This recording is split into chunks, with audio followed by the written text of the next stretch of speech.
Hello, folks. Welcome to this week's Forex commentary and happy new month. So, on the past month, I don't think we've seen anything useful on the dollar index because the market has been back and forth, in consolidation basically. And when you look at the monthly time frame, you can see this particular monthly candle, last month's candle. We didn't see any significant price run off of this candle because the market doesn't trade outside of the previous candle's range.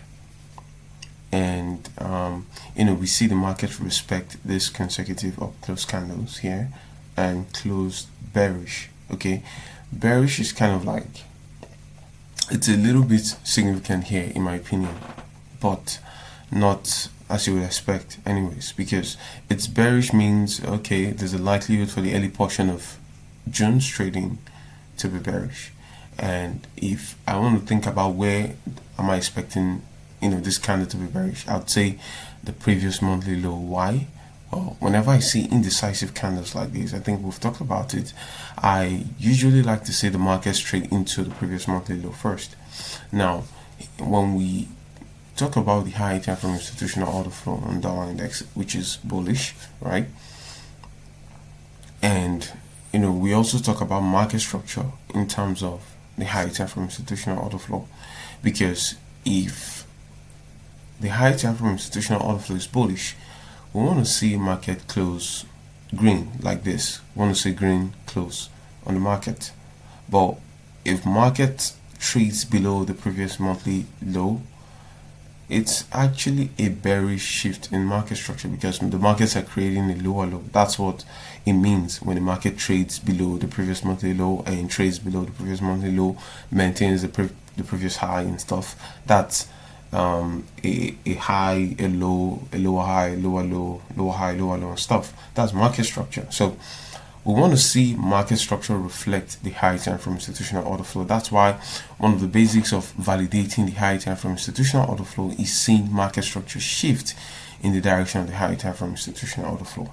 Okay, now the high time from institutional order flow could be also said that it's to draw on liquidity, for example. Okay, and in this case, while we have markets trade below sell side, trade into the fair value gap, and also return into this consecutive down close candles, which is the order block. If you check the 3 months time frame, or let me go through 3 months.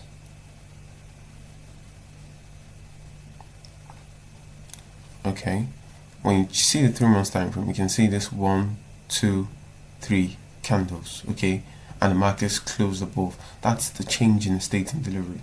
Okay, so when markets return here on this candle into this discount fair value gap, okay, we're looking for upside on dollar index.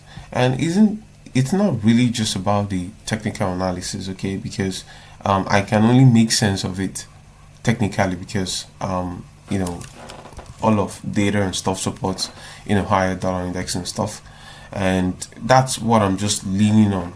Basically, I'm just leaning on it. And you can go through all of this price action and you begin to make consideration for, okay, I don't think the markets are going to be bullish. I think the markets are going to drop into a discount first before the market's bullish. But then I'm looking at one singular monthly candle at a time. Okay, what's one monthly candle at a time? I'm not focused on what's going to happen in 5 months from now. All I'm focused on is what's going to happen in June. Okay, and I'm going to stick with that. So it's easier for me to adapt if anything changes. Okay, so here on, I'm looking at potentially the market trade into the previous monthly low. And now something was very interesting because the reason why I have this monthly gap outlined is because I want to see how this candle is going to close with respect to this gap. Because if you look closely, all of this, we had lots of price action here. Lots of price action. 1, 2, just a couple of months from the February 2023 to October 2024, we had markets gyrate around this fair value gap. So during Friday's trading, when I was watching markets throughout Friday.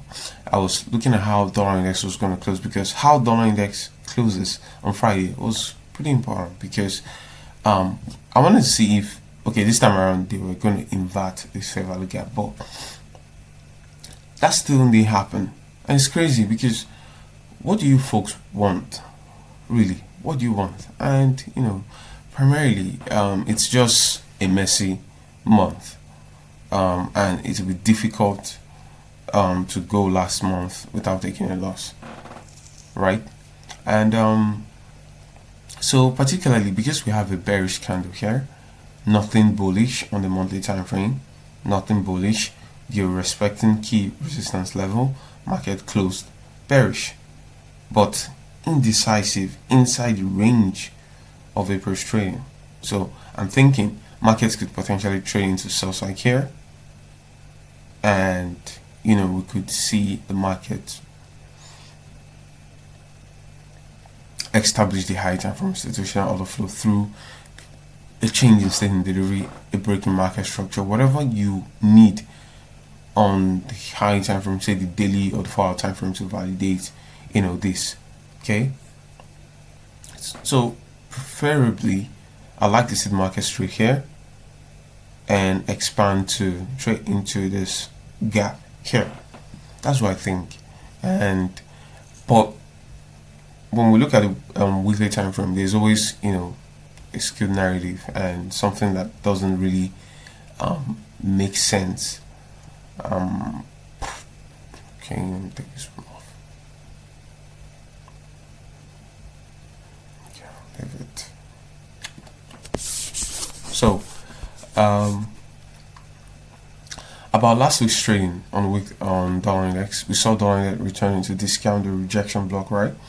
And we saw the expansion through last week's trading until Thursday-ish, when the market reversed. And basically that's always the things I talk about, really. You cannot when I say the weekly range is capped, and how key levels define the high and low of every single week. Now, if, for example, you managed to get in on a buy, on a buy setup on dollar index last week, and you see the dollar index trading into this up candle, into this volume imbalance, and into this old fair value gap, and you do not think that you want to take something off of your trades, and you just want to hold it because finally you've caught that bottom in the market, that would be very interesting, because you'd see how the markets can be very, very aggressive. And when periods when the markets are really volatile, the US market is currently so volatile, and world markets per se, because of the United States, and you just have to be very, very careful, very, very careful. So right now we're seeing last week's trading here. We're seeing how the market closed inside the range of the previous weekly candle here, which is bullish. But also this may mean bullish, but I've seen period, because I was talking about monthly time frame, high time frame, institutional order flow, that we're likely to see the markets draw into the previous monthly low first and then expand.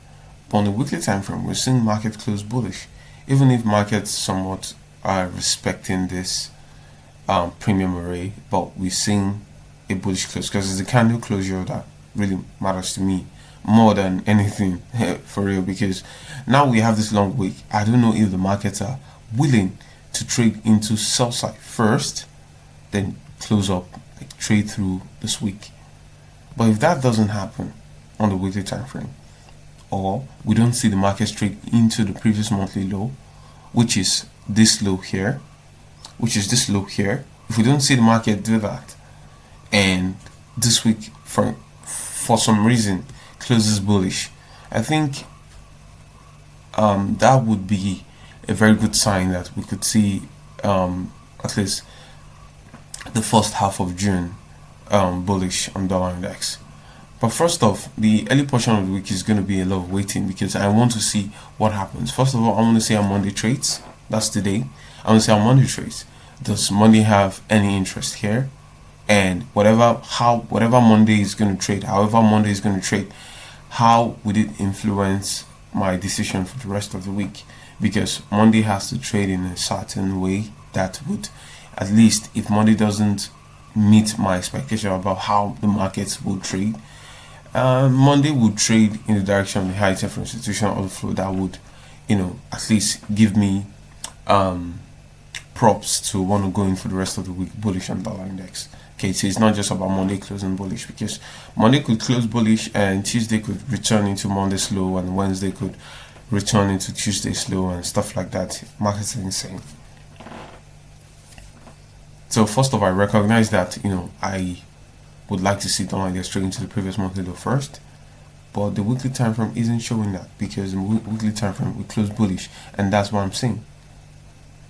And I would normally want to see the markets trading to the previous monthly low for the total sweep on the monthly time frame, and then expand in the direction of high time frame bias.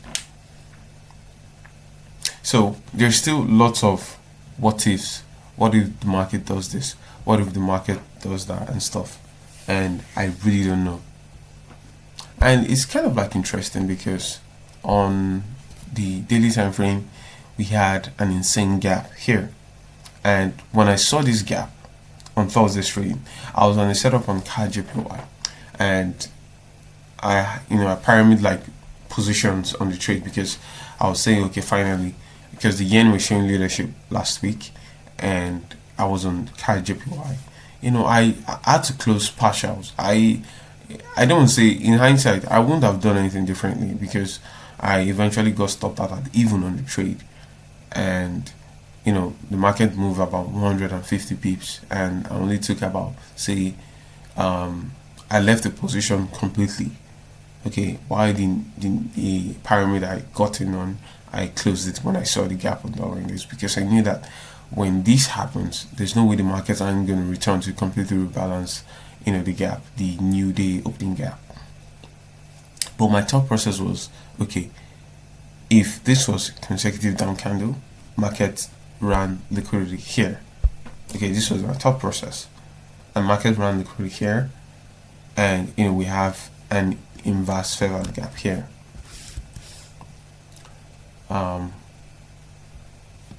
We have this gap here. So in my mind, we ran liquidity here, we ran through resistance here, okay, and we traded through this high, and I was like, okay, fine, because I was really interested to see how this candle was going to close, really, because honestly, are you going to close through this level here and validate a change in delivery, and Thursday was going to be bullish on dollar index? Instead, the market didn't happen, but the markets gapped, and it was really frustrating because I don't like gaps. Once you see gaps, inefficiency and stuff like that, it's inefficiency in trading. Markets has to rebalance those inefficiencies. So while you might be having an increased profit margin, there's always the insecurity of what would markets do when the markets completely rebalance this inefficiency. Would markets rebalance it to make a continuation, or would markets rebalance it and invert it and continue to trade in the opposite direction of my buys? And all of those considerations would it's crazy. And that's why trade management is very, very important. Like, how do you manage your trades? Because the markets can come in different size and shapes, and you still have to adapt, and you have to think, critical thinking, and you have to do it quickly. You have to think quickly, not as per your grade. Okay, so I was floating a lot of profits, and I was thinking, oh, come on, what am I going to do? It was a very tough decision, because the projection of the trade, very insane, where I'm expecting the markets to go to. I still have that expectation, and that's one of the reasons why I'm still bullish on dollar index. Dollar hasn't done anything. Yeah, there was a shift in market structure here when markets traded through this high, there's a shift in market structure here, and market return to take out sell side here. So we're like in consolidation, and you see it in the monthly time frame.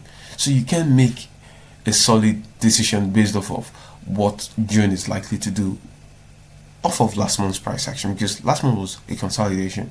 And when we have consolidation and the markets are bullish, you want to see them trade below the consolidation low. I mean, that's basic framework, and that's the idea behind the indecisive candle. Because when you have a consolidation, you want to see the market take a sell side first, then run in the direction behind time frame bias, right? So that's the whole premise behind it. So we're in consolidation and we haven't seen any trading, because just like we want to see Monday validate the weekly bias, you want to utilize the first week of trading to validate your monthly bias. And it doesn't mean you ultimately skip trading throughout the first week. Now, it's not a week you want to speculate long-term direction, okay? Most of the time when I say you have to wait, you're waiting to confirm the long-term bias. It doesn't mean there aren't opportunities in the markets intraday. There are opportunities, carving opportunities, but personally, I wouldn't want that for my own self, okay? And I do not want to teach or educate based off of, just entirely how I, my own market philosophies. I mean, you still have the liberty to try these things on your own on different time frames, right? So if I'm not trading on a certain day, it's because I'm a short-term trader first, rather than a day trader. I'm a short-term trader first before I give into my day trading attributes. I've day traded for a long time, and I found consistency as a short-term trader, and it's easier for me to do that. Okay, so that's the dollar index. So on Euro USD on monthly time frame, really, we talked about Euro last month. Keying off of the monthly order block here, and kind of like indecisive like dollar index, and a bullish monthly candle closure. So that really gives sign that okay, we could probably see markets trading to this previous monthly high. That's what we can see. We can expect markets to trade into the previous monthly high, and trade into this fair value gap. Now, one of the basic analysis I did on Euro a while ago was, okay, markets trade buy side here, buy side here, buy side here, external range liquidity, right? And now market has created a fair value gap here, okay, and that's internal range liquidity. So we want to see market move from external range to internal range, not just internal range. First off, you want to note the equilibrium price point of this range, okay? So you can see the equilibrium price point. We are looking at 0875 or 09 primarily, okay? That's the equilibrium price point of this range. So we want to see the markets returning to equilibrium after markets trading into external range. That's the analysis. But how is the market going to do all of these things? Because the high time from institutional order flow is bearish in Euro, and markets is trading external range, but markets is respecting a key resistance level. It's resistance because it's opposing, a bearish flow of, the markets. So that's why it's resistance. And now that we're seeing indecisive candles here, we want to see what the previous monthly high is.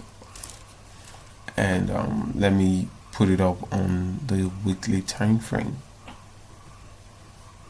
So that's the weekly chart here, and the daily time frame here.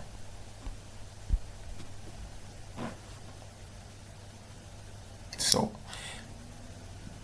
it obviously means that when I'm seeing the markets run through this high here and here, I'll be expecting a Terry soup for the markets to make a continuation lower, because if we're looking at it through the lens of market structure, we have a shift in market structure, because we had a low here, high, a lower low. That's a shift in market structure.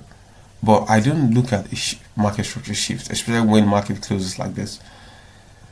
When you see this kind of shift on market closing, like it seems like they have interest on the buy side. Just basically looking at these candlesticks and stuff, it looks like there's interest somewhere on the buy side, and the bodies of the candle didn't close. So that's why I prefer a change in the state in delivery, because it just tells you that the market, even in terms of volume, aligns with the high time frame buys. Okay, because the bodies of the candle is where the volume is, and the wicks is, okay, I was there, but the wicks will tell you, oh, we were there, but okay, we're only there for a short while. So it's kind of like, okay, I'm not saying that. So primarily on the weekly time frame, we've defined a range that we want to see the market straight into, and like I was saying in the previous weekly commentary, I was talking about how the range of the rejection block is from the bodies of the candle into the consequent encroachment of the rejection block. And you can see Euro USD last week above previous weekly high bearish into the weekly order block and rejected. Now this makes sense, because if you're taking trades on Euro and you're not collapsing when markets are trading to this bullish order block, then I don't know what's now the plan. Markets are just going to go through an order block.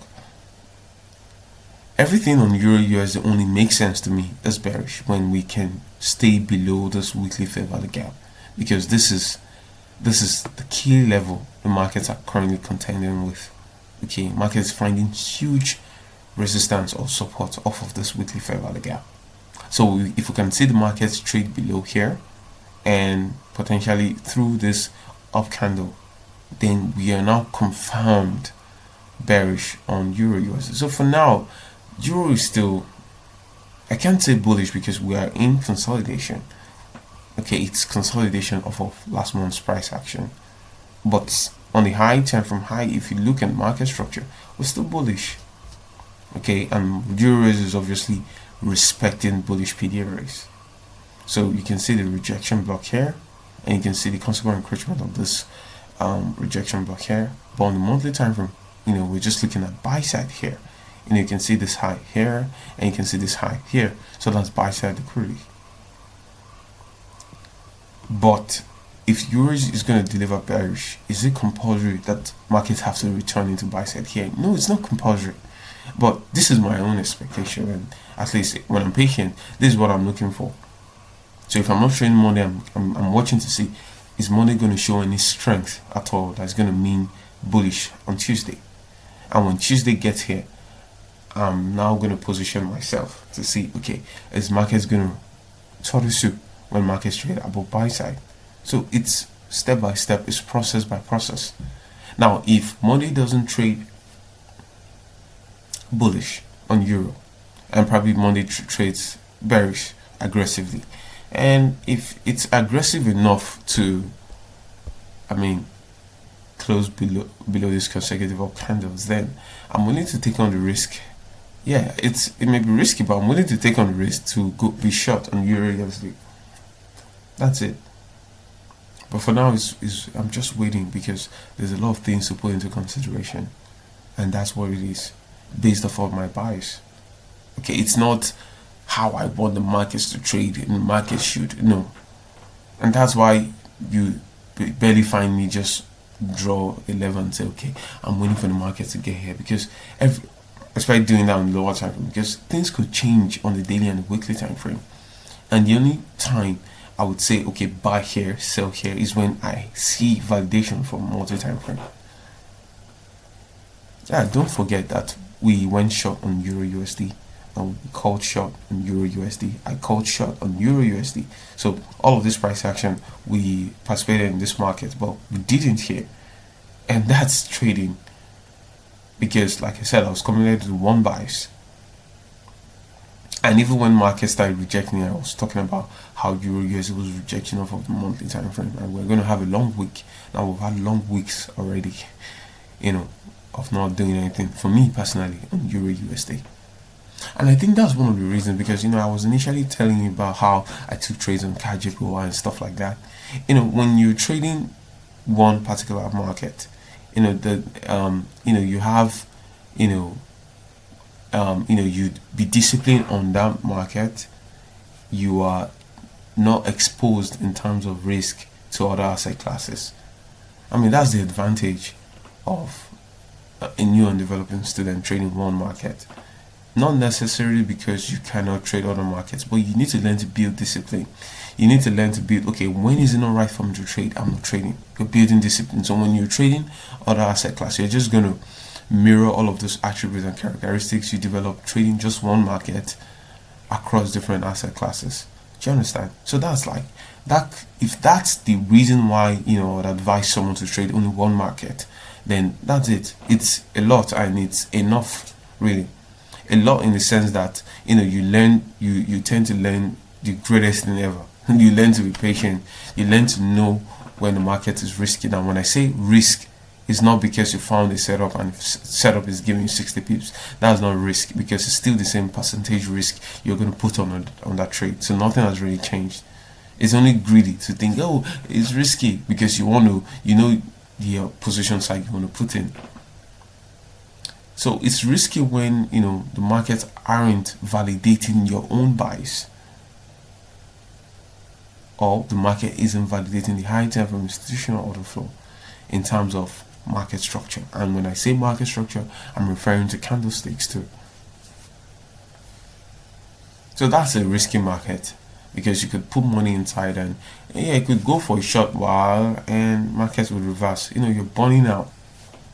You're burning out seriously. And I told you about how dollar index affects markets, including the yen, because the only reason why I would be stopped at even is because of the dollar index. And I also mentioned to you that because dollar index gapped, and I know dollar index is going to return into the gap, so obviously USD JPY is going to rebalance its inefficiency. So obviously, or conversely, CAD JPY will do the same, because CJ and UJ closely linked, CJ, UJ, GJ closely linked, CJ, UJ, EJ closely linked. You can include the yen as much as possible, but every one of them will trade based off of their relative strength. That's something you want to note. Probably something we're still going to discuss later in the future. So that concludes the commentary. I hope you found this one insightful. Until the next one, be safe.